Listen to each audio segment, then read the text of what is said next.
Good day, and thank you for standing by. Welcome to the Howard Hughes Holdings Second Quarter 2025 Earnings Conference Call. At this time, all participants are in a listen-only mode.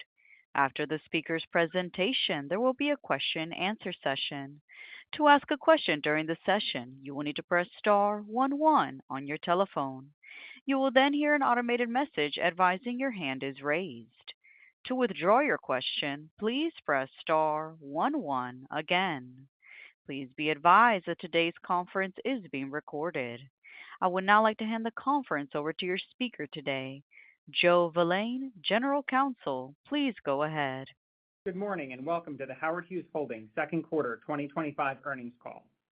With me today are Bill Ackman, Executive Chairman, David O'Reilly, Chief Executive Officer, and Carlos Olea, Chief Financial Officer. Before we begin, I would like to direct you to our website, www.howardhughes.com, where you can download both our second quarter earnings press release and our supplemental package. The earnings release and supplemental package include reconciliations of non-GAAP financial measures that will be discussed today in relation to their most directly comparable GAAP financial measures. Certain statements made today that are not in the present tense or that discuss the company's expectations are forward-looking statements within the meaning of the federal securities laws. Although the company believes that the expectations reflected in such forward-looking statements are based upon reasonable assumptions, we can give no assurance that these expectations will be achieved. Please see the forward-looking statement disclaimer in our second quarter earnings press release and the risk factors in our SEC filings for factors that could cause material differences between forward-looking statements and actual results. We are not under any duty to update forward-looking statements unless required by law. I will now turn the call over to our CEO, David O'Reilly. Thank you, Joe, and good morning.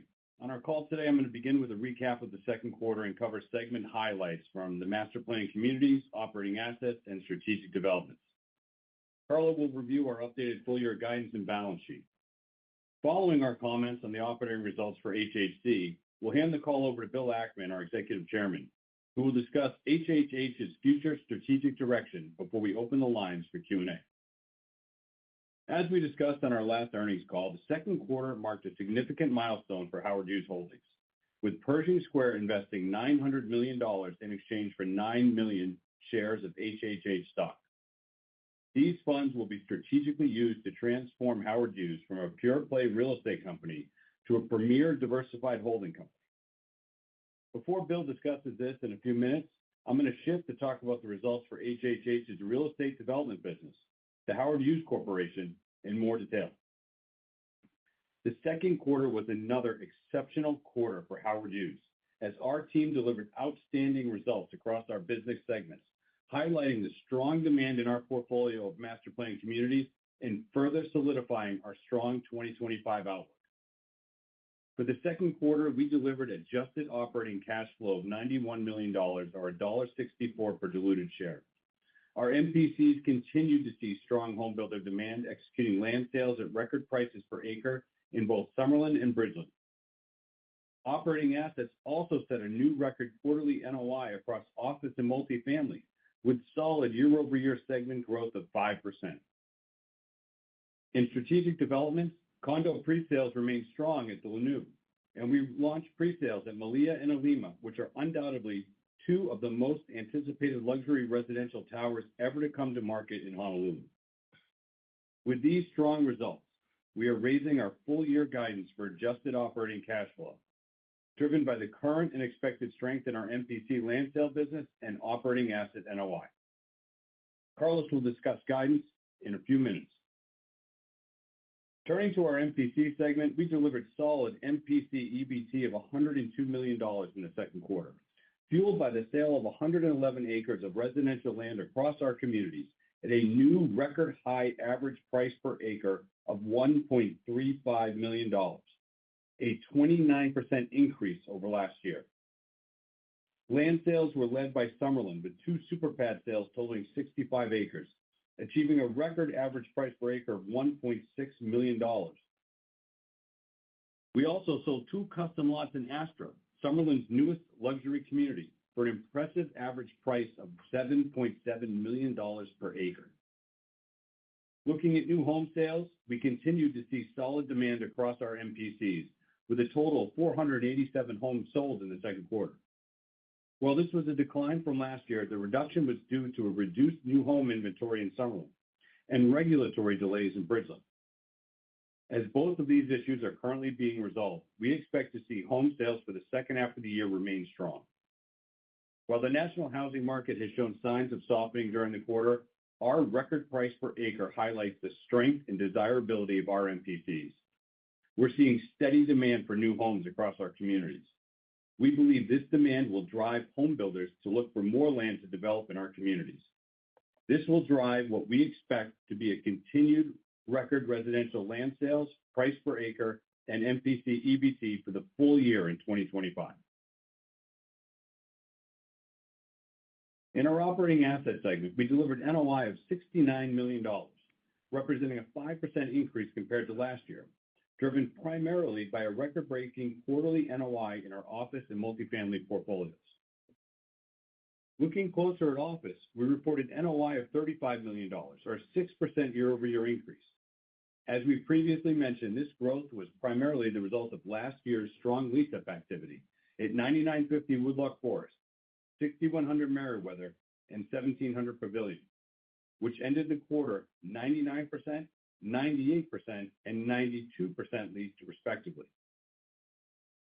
During the quarter, we acquired 7 Waterway, a 186,000 square foot Class A office building and adjacent structured parking located in the Woodlands Town Center for approximately $16 million.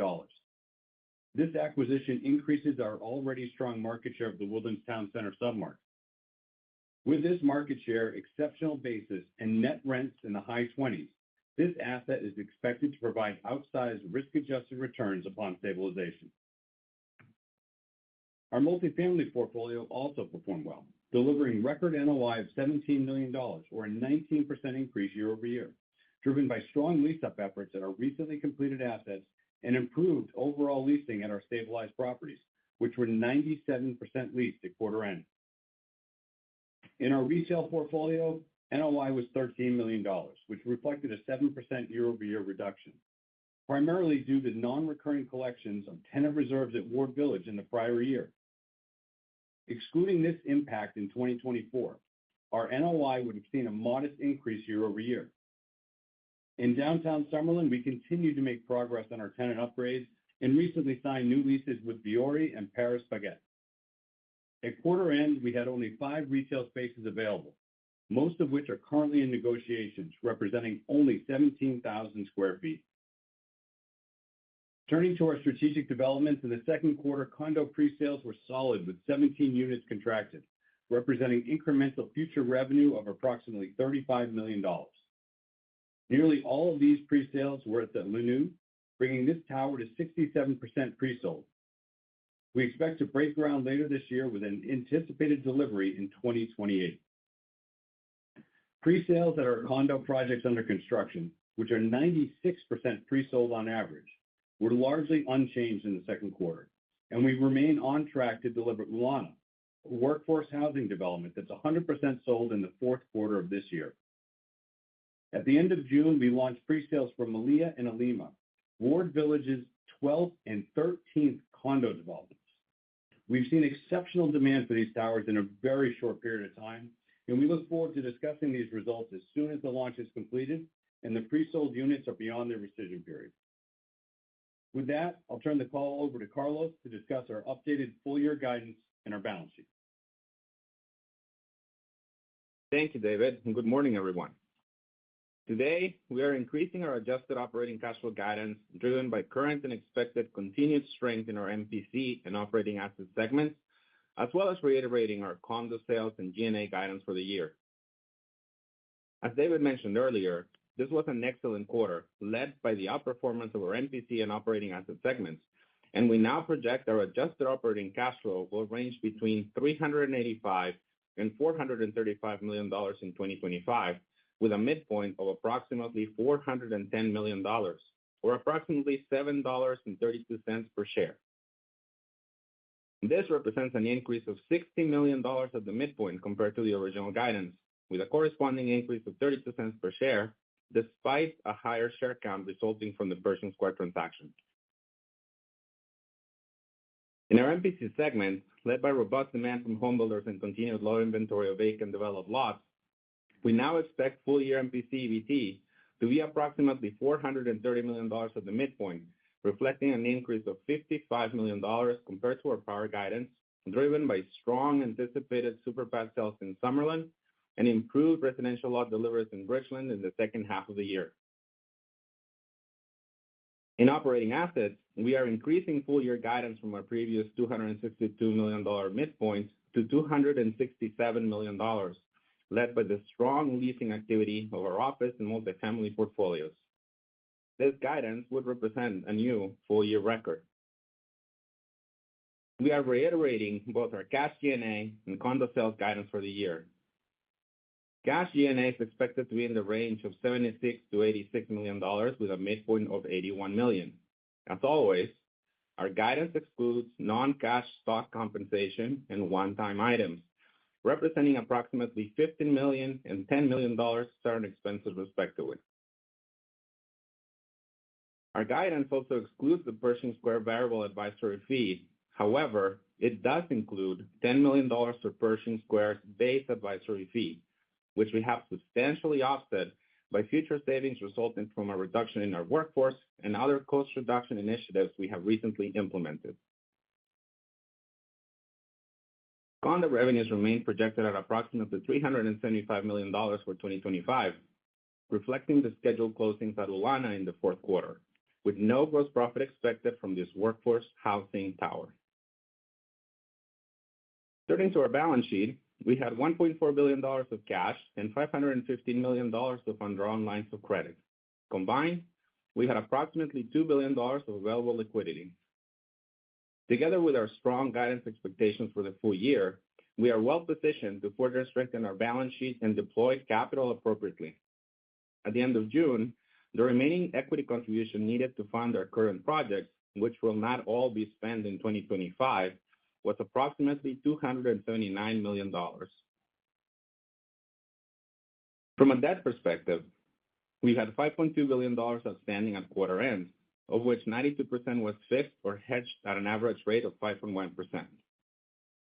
During the quarter, we made meaningful headway on reducing our near-term maturities, successfully completing two major financings that lower our 25 maturities to $282 million. Notably, we extended the construction loan on our Marlow multifamily property to April 2027 and secured a new $75 million 5-year fixed-rate mortgage for 1700 Pavilion, replacing a construction loan previously scheduled to mature later this year. With this extension completed, our remaining maturities for this year primarily consist of Meriwether Row, 6100 Meriwether, and Tanager Echo. We expect all of this will be successfully refinanced during this year, with advanced discussions already underway. And finally, we closed on a sale of MUD receivables during the quarter, generating cash proceeds of $180 million. These funds were used to pay down the Bridgeland notes, reducing their balance to $85 million at quarter end, and leaving $515 million available for draw in the facility. With that, I will now turn the call over to our Executive Chairman, Bill Ackman, to provide an update on Howard Hughes Holdings strategy. Thank you, Carlos. I'm here with Ryan Israel, who is our, as you know, our CIO. We wanted to give kind of a report on what we've been up to for the last last few months since the transaction closed. Our principal focus has been identifying and doing due diligence on a potential insurance company acquisition. Just to give you sort of context, if you look at Berkshire Hathaway, sort of, if you will, the model here, a major part of the success of Berkshire has come from the acquisition beginning in the 1960s of an insurance operation and the growth of that business over the ensuing 60 years. What's interesting about insurance, it's a cash generative business. Generally, you write premium, you receive cash up front that you can invest. And if you run a profitable insurance operation and you invest the capital well, you can earn very attractive returns on equity. We want Howard Hughes to grow its intrinsic value per share at a high rate over a long period of time. The beauty of a successful insurance operation is it's a business where we can grow at a very nice rate over time without having to issue or raise equity capital in order to grow our business model. So that's been a very high priority for us.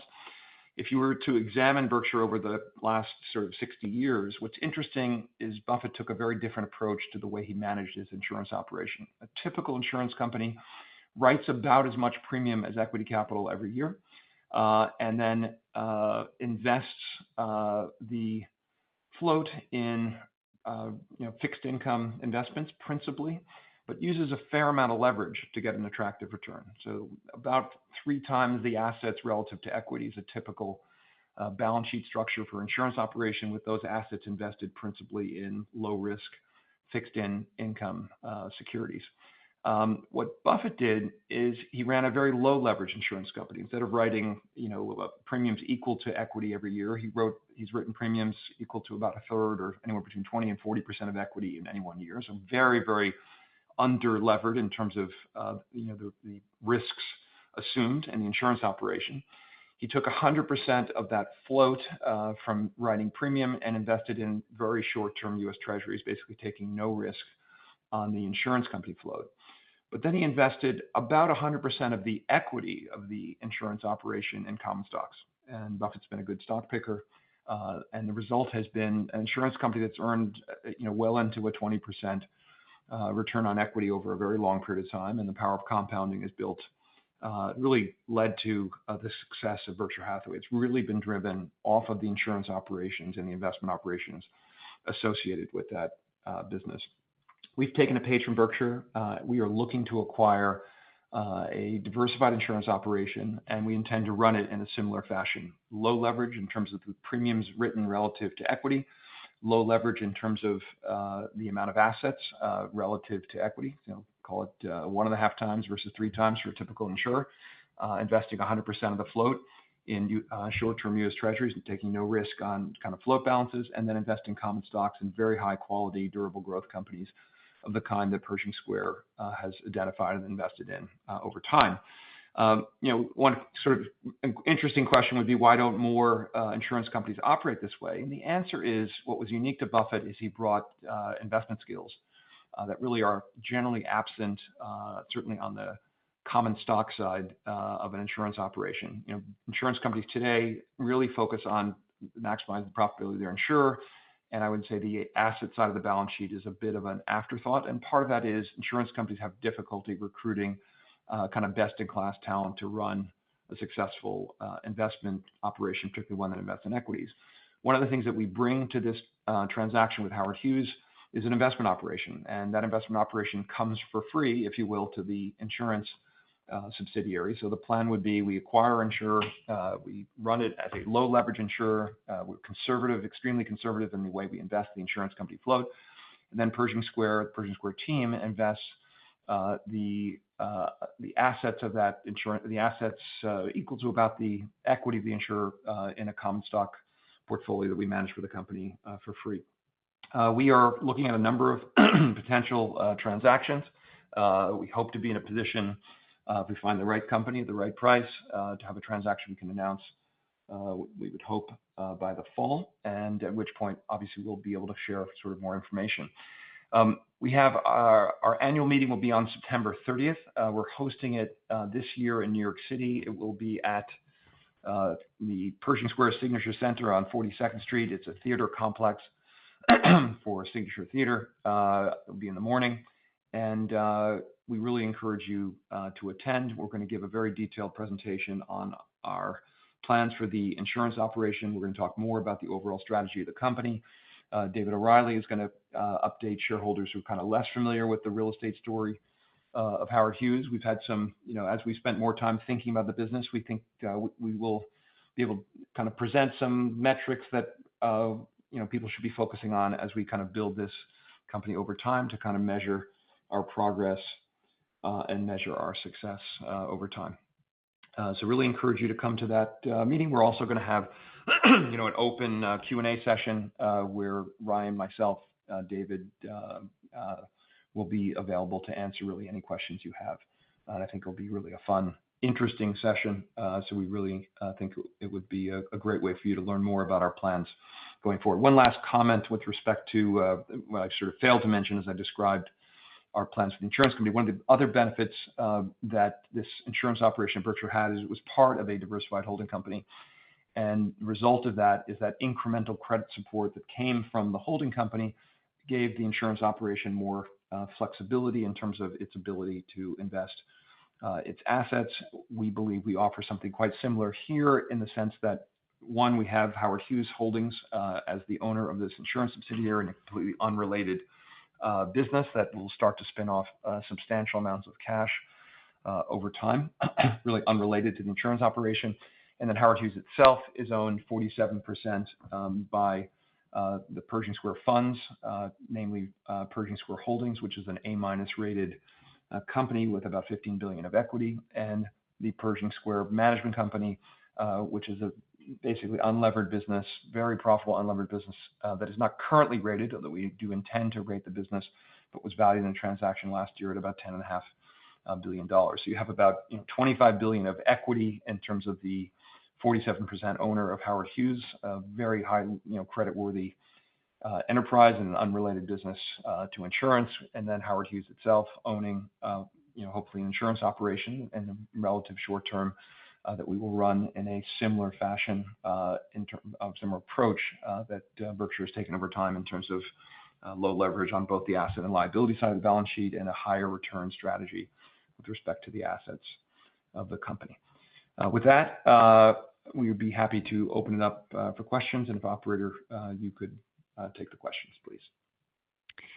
As a reminder, to ask a question, please press star 11 on your telephone and wait for your name to be announced. To withdraw your question, please press star 11 again. Please stand by while we compile the Q&A roster. Our first question comes from the line of Alexander Goldfarb from Piper Sandler. Hey, morning down there. Two questions. The first one's going to be on the MPC business, and then I'll get to the bigger picture. David, your land sales, the volumes have increased. That's despite what we're all reading about challenges in the single-family market. Obviously, you have the premium product that you guys sell, but there's also a wider array. So can you just give some more granularity on, it's impressive what you guys deliver, but still against the higher interest rates, housing affordability, et cetera, how do we think about your properties, the price points, the diversity of buyers versus what's going on in the broader market, and your confidence that, this can endure, can continue to endure even in the face of, elevated interest rates and sort of all the macro concerns? Good morning, Alex. Yeah, it is a question. It's a great question, and one that we've spent a lot of time discussing. And we go through in excruciating detail our communities with the teams and track, as you know, home sales within our communities maniacally. And we see those home sales as a leading indicator for what the home builders will need in land purchases on a go-forward basis. To date, our home sales have been incredibly resilient. And I think that is due to the quality of assets that we have. Our MPCs have the best schools, amenities, quality of life. They're attractive for residents and home builders. The home builders are building homes and they sell at a premium relative to those areas around them. And as a result, our land remains incredibly attractive. And, our communities, I've been saying for years, we're not immune, but we're insulated. And there's always a flight to quality in markets when there is, perhaps a little bit of a reduction in price in homes. And now's my chance to get into Bridgeland. Now's my chance to get into Summerlin. And we see residents continue to come in and buy homes. The home prices that we're seeing the transactions at vary across the spectrum. In Bridgeland, our homes are in the 300s to the 500s. In Summerlin, they're in the 400s to the, $10 million range. So we're seeing it with your first-time home buyer, your move-up home buyer, and your luxury buyer. It has been pretty consistent across the board. It has been even somewhat surprising to those of us in the room, given the national headlines. I wake up, I read the headlines, I think, oh my God, today's the day the music stops. And gosh darn it, if the report doesn't come in on Monday morning that says we sold another 20 homes in each of our communities, which is an incredible pace. So we're thrilled with the results. We see continued strength for the balance of the year. The record price per acre, I think, speaks to the quality of our communities, the desirability of our land. And at the end of the day, that land we have is a precious raw material that the home builders need to stay in business and remain profitable. And if you have the opportunity to buy land as a home builder in a cuspy market where not sure if you can generate a great margin, or buy land in Summerlin that for 25 years has demonstrated success and outperformance, I still believe that those home builders will buy land in our communities. Okay. And then the second question is for Bill. Bill, when we met with you a few months ago, you spoke about, the potential for, creating your own insurance entity, hiring an individual and creating homegrown. It sounds like now you're thinking more on acquiring an outside entity. So one is your thoughts on homegrown versus acquiring, and then two, as you ramp up the Howard Hughes and that investment, cash flows, it almost sounds like from the outside, like we should think about this to be 2 to 3 years before those cash flows really start to ferment. But just curious if we should be thinking longer, or you think that the accretion could be sooner. Sure. So, our thinking on building versus buying is if we can find the right asset, and I would say, increasingly confident we can, there are a number of potential transactions of a size and I think, quality that would be a great start for us. And, again, it's going to come down to terms and price and work, but I think we've got a number of potential things that we're looking at. So that gives us some confidence there's a deal to be done. And there's a big advantage to, starting from truly scratch, the issues in terms of licensing, building an organization, technology. Let's put it this way, it's not a running start. Whereas we actually buy an existing, well-run insurance operation, then you're often, off the ground and running, sort of immediately.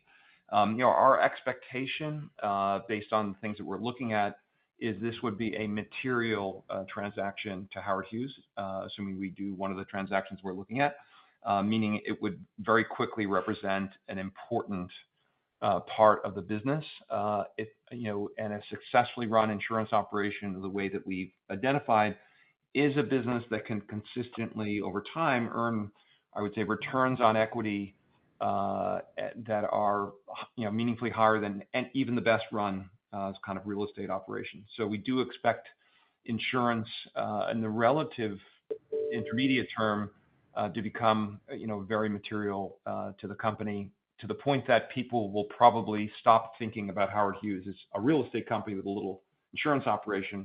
I think they'll think of it in the way that we, sort of our business plan as perhaps an insurance holding company or a diversified holding company with a major insurance operation. But that's the business plan. But again, it's all subject to our ability to find the right company, the right price, and that we won't know until we get a transaction done. But I would say we are cautiously optimistic that there are a number of potential candidates, and we're working hard to do a transaction.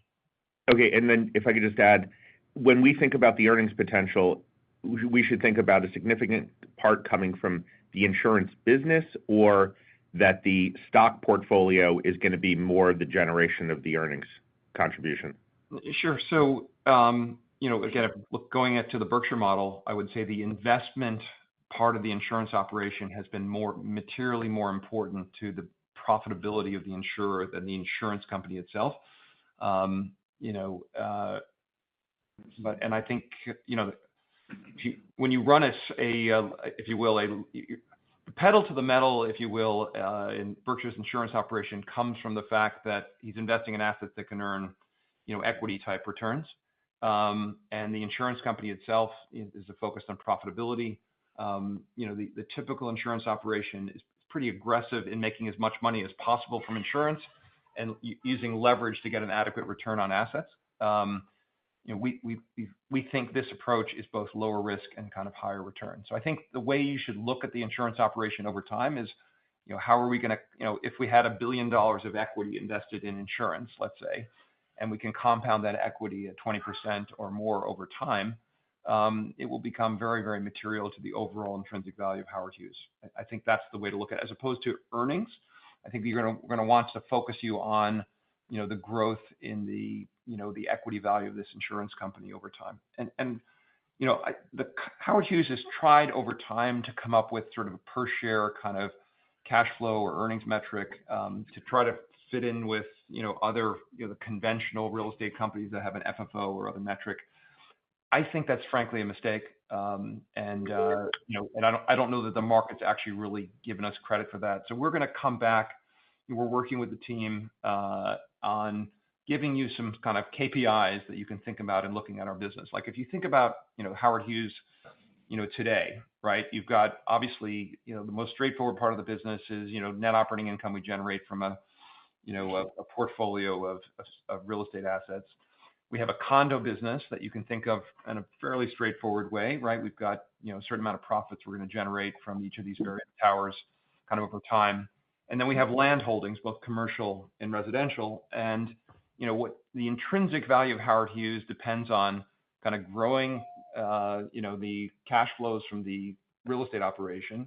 They relate to what price we're monetizing land and what the value of our remaining holdings are. Those are kind of the key sort of metrics that we're going to look at. But we think people over time, particularly as the insurance operation becomes a bigger part of the business, will be focused on kind of overall the growth of the intrinsic value of the company over years, as opposed to a quarterly metric of a cash that I think is very challenging to do for business, as that has everything from land sales to development, stabilized assets. Having covered Howard Hughes for a long time, I can appreciate that. So thank you, Bill. Thank you, David. Sure. Thank you. One moment for our next question. Our next question comes from the line of Ray Zong from JP Morgan. Hi, good morning. Thanks for taking my question. My first question is on the leverage side. Bill, as you look at the leverage as of today for Howard Hughes and the target that you're trying to go after, how should we think about a pro forma on leverage? And given that, what are the deal size that you think we should be expecting? Would it be 100% stake or something in something, or a smaller stake but a larger company? How should we think about that? Sure. So, we think that Howard Hughes' real estate operation is kind of appropriately financed, and we don't intend to kind of, lever it up in any kind of material way. We like the business the way it's being managed today. We have today excess cash of certainly the $900 million and maybe another $100 or a couple $100 million of excess cash in the overall company, called $1 billion. That's sort of in the realm of the amount of capital that we would intend to use if we were to invest in an insurance operation. If that business, if the check size was larger, we would raise capital or partner with other Pershing Square affiliates in doing a transaction. But the goal would be for the company we acquire to be controlled by Howard Hughes. That's an important element. Ryan wants to add something. Go ahead. And to clarify just your question, we don't need to own 100%. As Bill mentioned, we would like to own more than 50% of it for control. But when we talk about raising capital, one of the values that we believe Pershing Square is providing to Howard Hughes in our arrangement is we have the ability, and have demonstrated over time at Pershing Square, to be able to raise capital externally. We have a large and deep network of partners who have partnered with us very successfully in the past. And so we have the opportunity, if we were to decide to do a larger transaction beyond the cash on the balance sheet, we could partner in a way that would be very accretive to Howard Hughes shareholders, while at the same time still allowing us to be able to control the entity in terms of the daily operations. Yeah, just to further, to Ryan's point, if we were to buy a business insurance operation for $1.5 billion, $1 billion check written by Howard Hughes, and let's say $500 million by a co-investment sort of vehicle, it's an attractive co-investment for someone where Howard Hughes is sort of the likely ultimate buyer when the company sort of gets to a scale where it can buy out sort of the minority partner. So there's a interesting potential partnership opportunity. But we're not talking about buying a $5 billion asset and owning 20% of it. What we're really focused on is something order of magnitude in the billion, $2 billion-ish, kind of, whatever. It could be $1 billion to theoretically $3 billion, something along those lines, where Howard Hughes is sort of the control owner. Gotcha. Understood. Thank you. And the second question is on, as Bill and your team has, gotten into the day-to-day in the organization, what are the things that you guys have changed so far? Obviously, on the G&A side, we see that. Maybe just give us some thoughts on things that you have changed and what else are you looking at to change at this point? Should we expect this is more or less the stable status? And also you mentioned the mix of it moving forward strategically. You want, bigger part of the business mix to be towards insurance. So does that change the remainder real estate portfolio? Do you look for changing the mix between operating assets, MPC, and condo? Like, how should we think about those as well, looking out? Sure. So I would say we've changed nothing with respect to Howard Hughes' real estate operation. I do think it would be helpful. The G&A initiative was something that David had sort of underway in planning prior to our transaction, and there was a very thoughtful, I would say, strategic logic for the changes that were made organizationally. I think it'd be useful for David, maybe you to describe where those G&A savings came from, why we made those changes.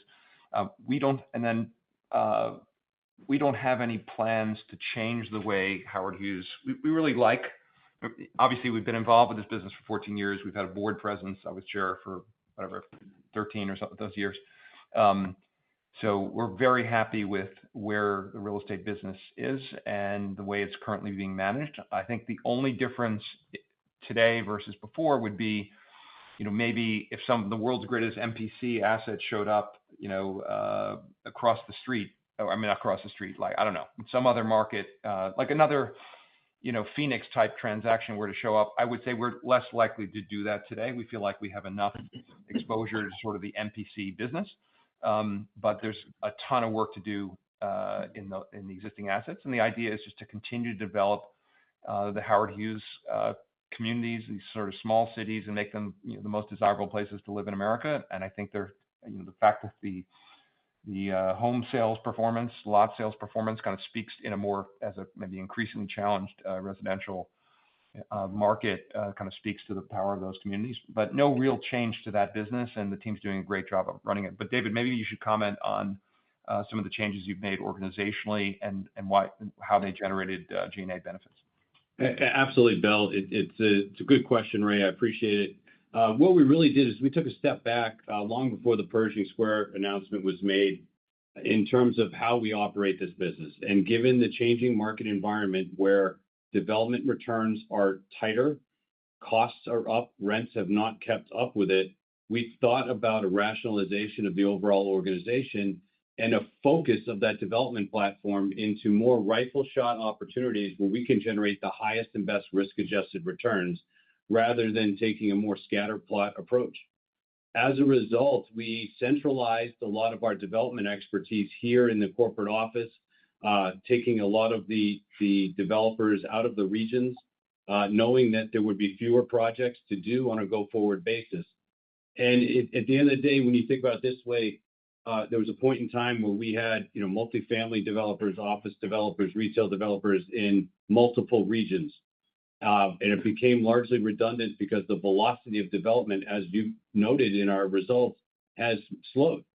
So we've been able to centralize and bring that talent into one place where we can use that talent across regions, partner with our regional presidents to execute, and I think operate in a much more efficient way, delivering greater free cash flow to the bottom line. I don't want it to be lost on our investors and our analysts that in Carlos's prepared remarks, we left our G&A guidance unchanged, despite the transaction with Pershing and the inclusion of their fixed fee in that G&A guidance. I think our ability to do that and maintain G&A neutrality and get the ability to leverage the incredible amount of expertise that's at Pershing Square, it shouldn't be lost on our investors. I think it's an incredible benefit. Yeah, the other thing I would say, it's a bit, investing, real estate development, and running a profitable insurance company have sort of the same thing in common. You want to do business when the returns are attractive, and you want to step away when they're not. And the problem of having kind of, soup to nut development teams at each of these various locations is if you're a developer, you just want to do stuff. And that's when people get into trouble in kind of real estate development. And, and it's also not great to have headquarters always turning down transactions you propose because they don't offer attractive enough returns. And so, you can actually have an absolutely best-in-class team. You can take the best and brightest of all the various regions and centralize them in one location. You can take the skills like, we have an incredible team, marketing team that has run the condo program, for example, in Hawaii, led by Bonnie. And, when Howard Hughes decided to build a condo in the Woodlands, we had, all of that expertise and development expertise that we could apply to what was going to be what is already enormously successful development in the Woodlands. So there's a G&A savings, and it actually makes it it's a much more attractive place to work in the sense that in our various developments, there's probably always going to be something interesting to do in a certain property type. So we get a G&A savings, we get a best-in-class team, we leverage all the learnings from the various communities, and there's less pressure to do business. Ryan, you want to add something? Yeah, and I would just add, I think one of the most important things that we're focused on now and where you will ultimately see over time the value creation from the addition of the Pershing Square team to Howard Hughes is in capital allocation broadly. And as both David mentioned in his comments on real estate and taking a rifle approach to get to the highest return projects, and as Bill mentioned, we are opening the aperture in the ways in which we can deploy capital. So we've put a lot of capital on the balance sheet 3 months ago that can be deployed. And if you think about it now, going forward, we have an opportunity to take the highest return real estate projects and be able to focus on those, take the excess cash that may have otherwise been deployed towards somewhat attractive but still lower returning real estate projects, and put those towards other things. Every time you write an insurance policy, that is a capital allocation decision. The way you invest the cash from the float, that's a capital allocation decision. We have historically had in our Pershing Square investment strategy arguably among the highest returns that you could find amongst most capital allocation strategies, and insurance gives us a pathway to continue that. In addition, though, we have the ability to ultimately over time look to acquire other businesses, which will both provide a diversification of the cash flows beyond insurance and real estate, but at the same time give us another arrow in our quiver to be able to take advantage of high return opportunities. And if you look at, as Bill had mentioned, Berkshire as an example, we think one of the reasons why Berkshire has been so attractive is that there were a number of ways in which they could deploy a lot of capital into the highest return opportunity at that moment. And that's really the value that we're trying to add to Howard Hughes as we transition it to a diversified holding company. Yeah, when we're the other benefit we have is we own 47% of the company. We are under no pressure to deliver an outcome next quarter, this year, and we can, as a result, be super thoughtful about how we think about deploying capital, and that carries over to the entire Howard Hughes organization. If as a pure play real estate community developer, all the cash that we generated over time, we really had no place to put it other than in our various communities or in, buying a new MPC. Now we have, the whole world, if you will, as our oyster. The reason why we're focusing on insurance first is a well-run insurance operation is a great platform for a successful investment strategy. Our favorite version of Howard Hughes is we build this very, very valuable company, and the shares outstanding, don't change, or if anything, they shrink over time. And the ability to do that is much greater in insurance than if we were running around doing, acquisitions one deal at a time. But over time, the goal is, as the real estate operation generates more and more cash, we'll have more cash for investment. The holding company, the insurance operation itself, we expect to generate a lot of cash that will be reinvested in equities, at least beyond the piece that we need to put aside for in the insurance business, the claims, potential claims in the future. And that's how we build a company that's very valuable on a per share basis. Thank you so much from all three of you. This is very thoughtful. Thank you so much. Sure. Thank you. One moment for our next question. Our next question comes from the line of John Kim from BMO Capital Markets. Thank you. Bill, in your commentary earlier, I think you mentioned that you were looking at a number of potential transactions, and I just wanted to clarify that ultimately you'll just be acquiring one insurance company and not a series of acquisitions.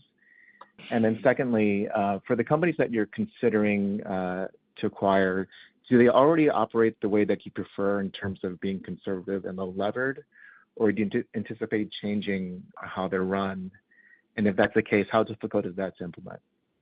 Sure. So what we're focused on now is buying one business run by an excellent management team that's done a very good job in the writing business over time. All of the companies we're looking at are operated as conventional insurance companies, I would say, in terms of the amount of premium they write relative to capital and the way they invest their assets. Our plan would be to change that over time. But Berkshire is pretty much it's almost unique. There are a couple of other examples of insurers that have taken kind of a somewhat similar approach. I think it's the exemplar sort of example, but it helps enormously. There are very few insurance companies that are part of diversified holding companies, basically, and so that's why the targets we're looking at are operated conventionally, I would say. Okay, that's helpful. Maybe turning to David, you talked about the record price per acre that you achieved this quarter. In page 23 of your supplement, you have an estimated price per acre, and that didn't change sequentially for Summerlin or Bridgeland. Is that policy not to change that figure since it's an estimate, or do you anticipate that number going up? Well, John, I think conservatism is always the best policy, and as incredible as our results have been this quarter and the past several quarters, for me to try to extrapolate that to the moon over the next 30 years, I think would be a little bit cavalier. So we take a conservative approach. We don't use one quarter's results to impact the future per sale acres on a daily basis. We look on a trailing 12, trailing 24 months, and if we feel that it's appropriate to apply that price per acre across the remaining, we will. Okay, if I could just squeeze one more in on Ritz-Carlton, the condo sales have sort of stalled over the last couple of quarters. Intentionally. Actually, let me jump in there. Okay. So it's largely because of me, and the team sold out the first half of the project despite raising prices on a weekly basis because of demand. And I said, look, this is a unique, incredible asset. It's like really an amazing. I would say it's the highest end equivalent of the best of New York City type projects, and I see us selling at prices that seem to me really, really cheap. And I said, look, let's just sell half, and let's deliver the product, and then we'll get the price that we deserved. And then I made the mistake of stepping off the board and not being chairman anymore. And David snuck out another like 20% of the project because that's his instinct. But the bottom line is we could sell the entire project out if we wanted to. But our goal is to maximize the profitability for the project. So I guess the current approach is if someone desperately wants to buy something, maybe we find a way to make a deal with them. But we think that since again it's a first of its kind in the Woodlands, and we're really truly breaking new ground here, we're definitely leaving a lot of money on the table in the initial units that we've sold. It's still prudent to do so. So I'm obviously supportive of everything that management has done so far, but it behooves us to leave a nice piece of the project as people can actually see the finished product. And are the remaining units a higher floor or higher price point generally? I'd say the remaining units represent a good sample set of the overall units of the building. It's not as if the smaller units are left or the penthouses are left. I think we've sold a great range of units from the smaller all the way up to some of the penthouses, and what remains is a representative sample set of the overall building. I mean, basically, every time David sells a unit, I tell him he sold it at too cheap a price. And every time he hasn't sold a unit, I've told him he's not selling them quickly enough. So that's the nature of our relationship. Great color. Thanks. It's like in trading when you tell the trader, "Oh, we should have bought it. I would have bought it here, and I would have sold it here." It's a good way to keep management their feet up at the fire, so to speak. Thank you. One moment for our next question. Our next question comes from the line of Peter Abramovitz from Jefferies. Yes, thank you very much for the time and for taking the questions. Maybe just kind of a philosophical question, if I could, for Bill.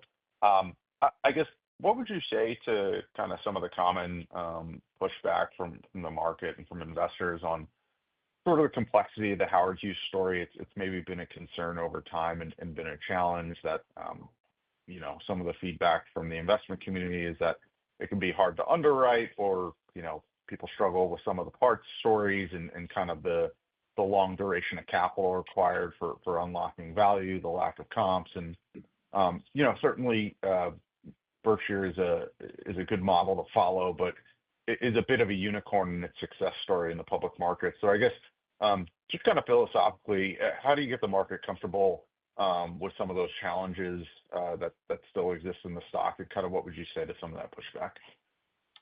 Sure. So look, I completely understand it, and it's something we struggled with as an independent public company focused on this business. And ultimately, I think we collectively, and certainly at Pershing Square, came to the conclusion that we're never going to be able to get the kind of respect we deserve, if you will, for management's accomplishments and the quality of our assets as a pure play real estate company. And I think that's driven as much by complexity as actually the market assigning a very high cost of capital to a business that's in real estate development, land sales, condominium development, and multi-geography, and it's unique and doesn't pay a dividend, et cetera. So we sort of said, you know what, we're never going to overcome this.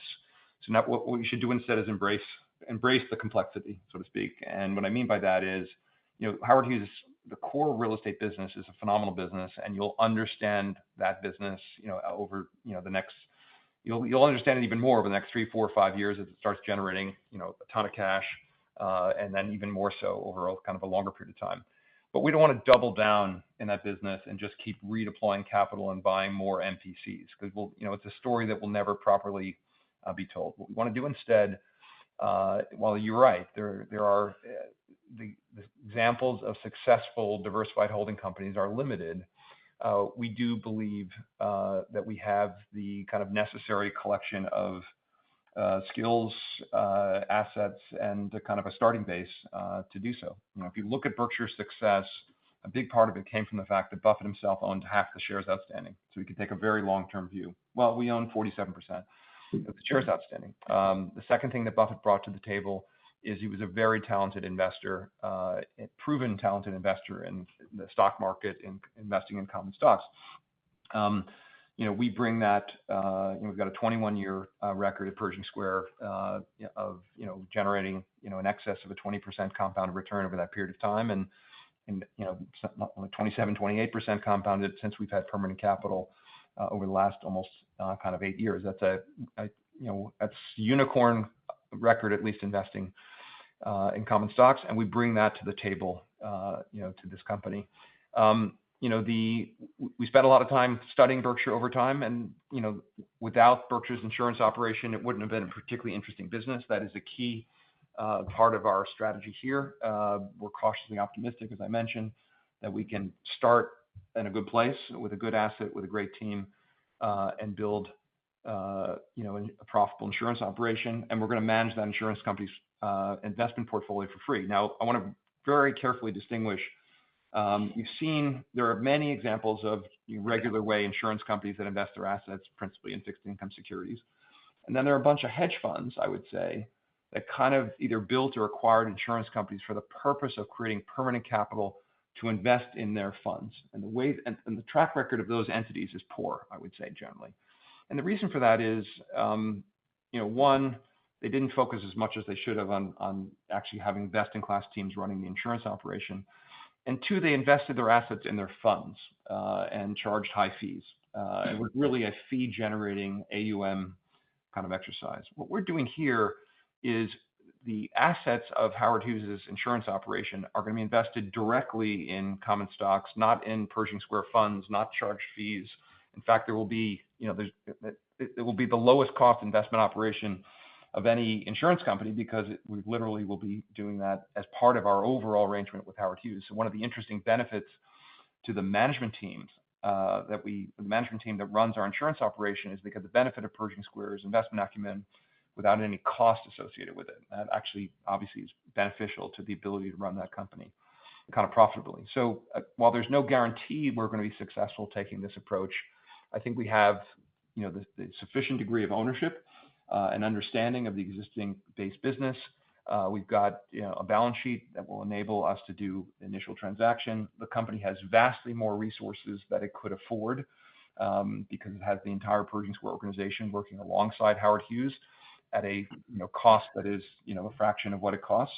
So these are significant competitive advantages. And I would say, unlike Berkshire, our base business is a vastly more attractive one. Buffett had, in effect, a liquidating insurance company that was his base asset, and which was basically a textile operation.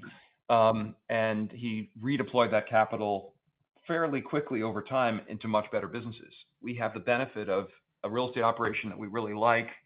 And as long as we don't buy another MPC, it starts to, which we don't intend to, it will generate a lot of cash that we can redeploy in other businesses. And I think as this becomes a more diversified company, the kind of the very high cost of capital that shareholders assign to the company is going to come down. And just from a technical perspective, I would say the universe of investors who want to invest in a pure play MPC company, we kind of know. Those are the investors that have kind of come and gone over time that have owned Howard Hughes over the last 14 years. The universe of investors that can invest in a diversified holding company is 1,000x the scale, or infinite relative to what are willing to invest in a diversified holding company. It takes only a small number of Berkshire shareholders, if you will, a tiny percentage of $1 trillion market cap, to decide to be interested in Howard Hughes, to buy the 53% of the float that's not held by us, for the stock to do very well over time. So we think while there has been some sure a pretty material exit from the shareholder base of kind of dedicated pure play real estate investors, those investors have been replaced by investors who are betting on kind of the diversified holding company story, what we intend to do here. And I think what causes the stock price to go up over time, I think if we execute on what we hope to, and starting with a great insurance operation, we start to deploy that capital intelligently, people start to see results, they realize this is no longer the old Howard Hughes, we're going to attract a much broader base of investors, and I think that becomes a pretty attractive stock story. Yeah, I appreciate that. And certainly, if we can post 20+% ROE on an annual basis, I think that solves a lot of problems. And then maybe a micro question, and thank you for the color there. Just more kind of a micro question on the real estate side. David, could you just talk about kind of leasing demand for the office asset you just acquired in the Woodlands, how that's sort of shaping up? Yeah, no, it's a great question. Couldn't be more excited because this is an asset that I'm looking out the window and I can see here right on the heart of the waterway. It's the first office building you come to as you exit 45. And it's a pristine Class A building that is entirely empty. It is the only vacancy in the waterway submarket of the Woodlands, as we've leased up all of the other assets that we've had almost entirely full. And it's a market where we're able to achieve on a building like that high 20 net rents with a basis today of around $80 a foot. And after we put in TIs, we'll still be sub 200. We think it's an outstanding opportunity to generate risk-adjusted returns and allow us to meet the existing demand that we see in this submarket that we just currently can't accommodate because our assets in the submarket are full. So we're meeting the demand of office tenants that want to be in this submarket. We're doing it in an outstanding basis. And I think that we have a really good opportunity here to lease this thing up quickly, similar to how we did this building here, 9950, that we acquired if you recall, right before the pandemic. All right, that's all for me. Thanks for taking the time. Thanks, Peter. Thank you. One moment for our next question. Um, Our next question comes from the line of Josh Caffin.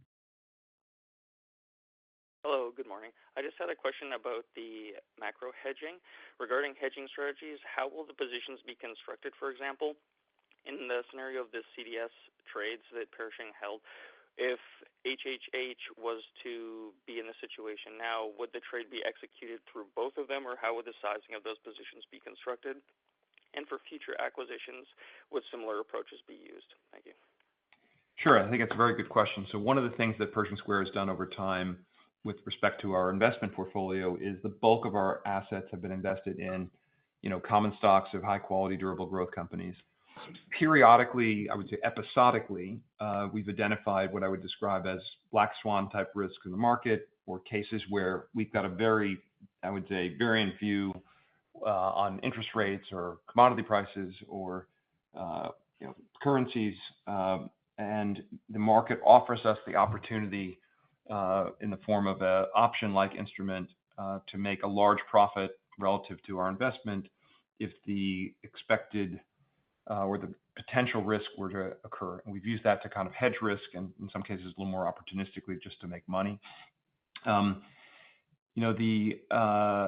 If we were to identify such a risk and we thought it appropriate for Howard Hughes to hedge that risk, we would size a similar sized hedge in Howard Hughes by buying either an interest rate option or a credit default swap at Howard Hughes like we do in the Pershing Square portfolio. And we'd size it relative to what we think is appropriate in light of how much equity or how much exposure we have to that particular kind of risk.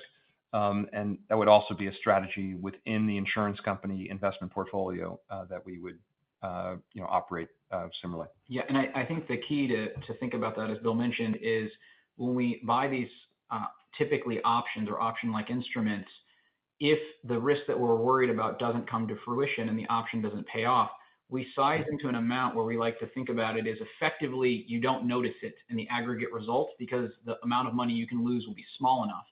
At the same time, if the risk that we're worried about actually comes to fruition, the payoff from a relatively small investment will be large enough where it will have a very material impact. And those are really the only types of investments we make where they're very asymmetric, so that when we're hedging something, if it doesn't work out, it will not be a material negative impact to the Howard Hughes business, but it would be a very material positive if that risk were to come to fruition. That would be the key in how we size these, what we call asymmetric hedges, which is the way that we have historically done them inside of Pershing Square. And just to give a very real life sort of example of this, at the February 2020 board meeting for Howard Hughes, I told the board, one, I didn't actually travel to Dallas because I was concerned about the COVID pandemic becoming much more serious over the next several weeks. And I said, it's time to hunker down because, things are going to get complicated. What we were doing at Pershing Square at the time is we were buying sort of hand over fist credit default swaps or investment grade CDS as a very low risk way to hedge a potential deterioration in the credit markets and or deterioration in the equity markets. Howard Hughes was not in a position to do so, didn't have the expertise, wasn't set up in order to be able to write that insurance, didn't have arrangements in place with various financial institutions. Howard Hughes didn't participate. We made a very large amount of money on a very small amount of a premium investment. Invested $27 million premium. We made $2.6 billion ultimately in profit from that trade. If we could have done $10 million for Howard Hughes, or if we had done $5 million for Howard Hughes at the same time, Howard Hughes would not have had to do a $600 million equity offering a month later. It's maybe a very real life example of what we'd hope to achieve in the future. Awesome. Thank you, Bill. Thank you, Ryan. Thanks. Thank you. At this time, I would like to turn the conference back over to David O'Reilly for closing remarks. Once again, thank you all for joining us. If there are additional questions or thoughts, we are always available to answer those. And I'll close by reiterating what Bill mentioned earlier, that we'd like to invite everyone to join us on September 30th in New York City for the annual shareholder meeting. It will be on 42nd Street in Manhattan. Information, details, and your ability to register will be available as soon as our proxy is filed beginning on August 18th on the investor relations page of our website, howardhughes.com. Thank you again. This concludes today's conference call. Thank you for participating. You may now disconnect.